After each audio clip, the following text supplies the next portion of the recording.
بسم اللہ الرحمن الرحیم۔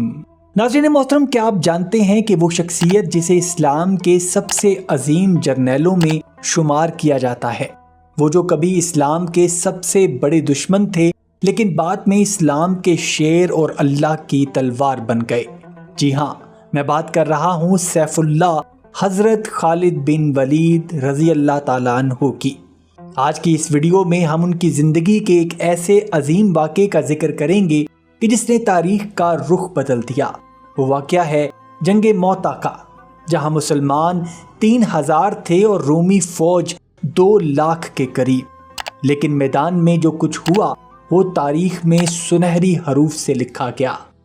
ناظرین محترم، حضرت خالد بن ولید رضی اللہ تعالیٰ عنہ قریش کے مشہور اور طاقتور قبیلے بنو مخزوم سے تعلق رکھتے تھے۔ بچپن سے ہی گھڑ سواری، تیر اندازی اور تلوار بازی میں ماہر تھے۔ یہی وجہ تھی کہ مکہ کے بڑے بڑے سردار ان کی بہادری اور جنگی صلاحیتوں کے معترف تھے، لیکن ابتدا میں انہوں نے اسلام قبول نہیں کیا تھا، بلکہ اسلام کے خلاف کئی جنگوں میں بھی حصہ لیا، حتیٰ کہ جنگ احد میں مسلمانوں کو بھاری نقصان پہنچانے میں بھی ان کا کلیدی کردار رہا، مگر اللہ نے ان کے دل کو منور کرنا تھا۔ جنگ احزاب کے بعد ان کے دل میں اسلام کی روشنی داخل ہو گئی اور صلح حدیبیہ کے بعد انہوں نے مدینہ جا کر اسلام قبول کر لیا۔ رسول اللہ صلی اللہ علیہ وآلہ وسلم نے انہیں دیکھتے ہی فرمایا کہ خالد، تم نے اسلام قبول کرنے میں دیر کی، لیکن مجھے یقین ہے کہ اللہ تمہیں بڑے کارناموں کے لیے استعمال کرے گا، اور نبی کریم صلی اللہ علیہ وآلہ وسلم کی یہ پیشگوئی بعد میں حقیقت بن گئی۔ ناظرین، سن 8 ہجری میں ایک اسلامی سفیر کو بازنطینی بادشاہ کے ایک عامل نے شہید کر دیا۔ یہ واقعہ دراصل اعلان جنگ تھا، اور رسول اللہ صلی اللہ علیہ وآلہ وسلم نے اس کے جواب میں 3000 کا لشکر روانہ کیا۔ یہ لشکر شام کی سرزمین پر موتا کے قریب پہنچا۔ مسلمانوں کے سامنے رومی سلطنت کی فوج 2 لاکھ کے قریب تھی، جن میں سے 1 لاکھ صرف رومی سپاہی تھے اور باقی ان کے عرب اتحادی۔ یہ تعداد مسلمانوں سے کئی گنا زیادہ تھی۔ نبی کریم صلی اللہ علیہ وآلہ وسلم نے اس لشکر کے لیے 3 سپہ سالار مقرر کیے۔ پہلے حضرت زید بن حارثہ رضی اللہ تعالیٰ عنہ، اگر وہ شہید ہو جائیں تو حضرت جعفر بن ابی طالب رضی اللہ تعالیٰ عنہ، اور اگر وہ بھی شہید ہو جائیں تو حضرت عبداللہ بن رواح رضی اللہ تعالیٰ عنہ، اور اگر وہ بھی شہید ہوں تو مسلمانوں کو کسی اور کو منتخب کرنا ہوگا۔ اور پھر میدان جنگ میں یہی ہوا۔ سب سے پہلے حضرت زید شہید ہوئے، پھر حضرت جعفر، اور پھر حضرت عبداللہ بن رواح بھی شہید ہو گئے۔ اس وقت مسلمان سخت پریشانی میں تھے، اور یہی وہ لمحہ تھا جب حضرت خالد بن ولید آگے بڑھے اور لشکر کی قیادت سنبھالے۔ ابھی ان کو اسلام قبول کیے ہوئے چند ہی ماہ گزرے تھے، لیکن رسول اللہ صلی اللہ علیہ وآلہ وسلم کی پیشگوئی پوری ہونے کا وقت آ چکا تھا۔ حضرت خالد بن ولید رضی اللہ تعالیٰ عنہ نے جنگی حکمت عملی سے لشکر کو اس طرح منظم کیا کہ رومی فوج کی کثرت کے باوجود مسلمان ڈٹے رہے۔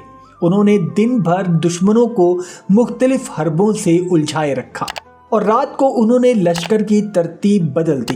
اگلے دن جب رومی فوج نے مسلمانوں کو مختلف جگہوں پر نئے چہروں کے ساتھ دیکھا تو انہیں لگا کہ مدینہ سے کمک آ پہنچی ہے۔ اس چال سے مسلمانوں کا حوصلہ بڑھ گیا اور رومی فوج سہم گئی۔ اسی دوران حضرت خالد بن ولید نہایت حکمت کے ساتھ جنگ کو اختتام کی طرف لے گئے۔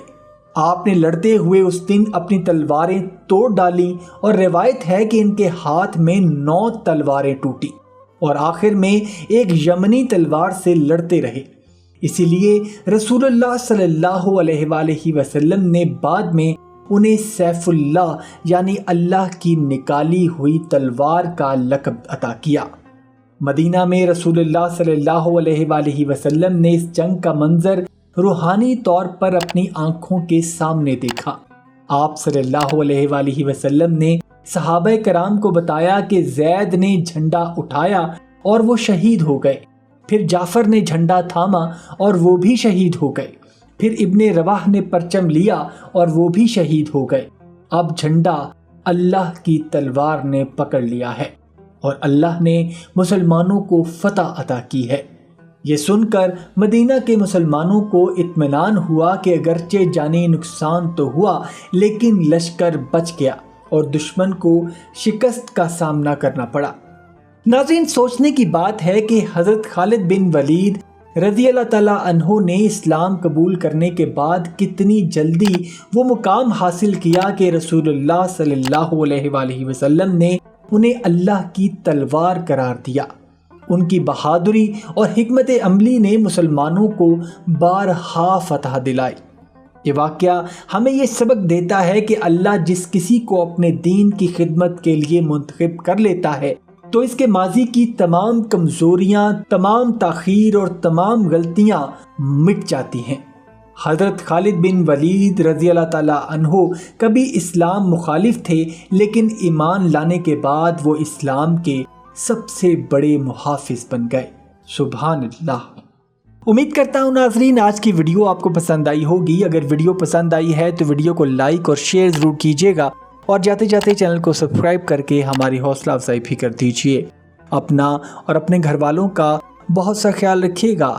وما علینا الا البلاغ المبین۔